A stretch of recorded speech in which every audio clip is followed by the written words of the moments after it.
Bonjour à tous et bienvenue sur MathTutor 2.0. Cette fonction est de niveau terminal littéraire. Mais je sais qu'il y a beaucoup de terminales scientifiques, DEC, qui auront du mal à trouver ne serait-ce que le domaine de définition. Et surtout dans les écoles, le cycle BTS et autres, beaucoup d'élèves auront du mal ou d'étudiants à trouver ne serait-ce que le domaine de définition. Comment est-ce qu'on le trouve? C'est très simple définition de la fonction logarithme, le domaine de définition. Et même pour ceux qui peuvent le trouver, il faut encore l'écrire élégamment comme ceci.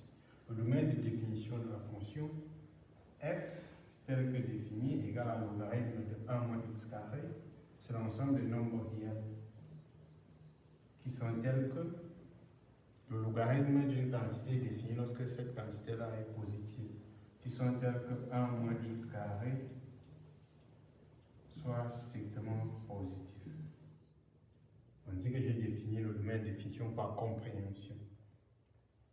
Quand on parle de la qualité de la rédaction, ça veut dire qu'une fois que vous avez défini comme ça, vous continuez comment vous dites un élément est dans le domaine de définition de f, si et seulement si, quoi. C'est un réel oui qui satisfait ça. C'est seulement si 1 moins x carré est strictement supérieur à 0. Si vous commencez à calculer le discriminant ici, c'est que vous n'êtes pas sérieux. Parce que si on pose égal à 0, vous avez évidemment un polynôme du second degré avec les racines moins 1. C'est tellement trivial en factorisant. Du moins, au niveau, à un certain niveau, on ne vous attend pas poser les détails de résolution de ceci. Donc, je vais continuer juste en disant que c'est équivalent. Ça, c'est une équation du second degré dont les racines sont moins 1. Donc, c'est du signe de A à l'extérieur des racines et du signe contraire à l'intérieur. A est négatif, donc c'est positif à l'intérieur des racines. Strictement, je dois dire que c'est équivalent à x appartient à quel intervalle? Moins 1.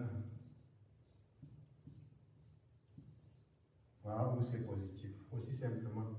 Et donc, j'aurais vu que pour qu'un élément soit dans le domaine de définition de f, il faut et il suffit qu'il soit dans l'intervalle moins 1.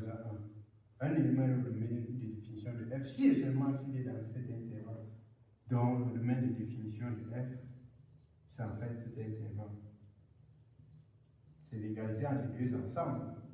Deux ensembles sont égaux si, quand tu prends un élément dans l'un, il est dans l'autre et vice versa. Donc, le domaine de définition est égal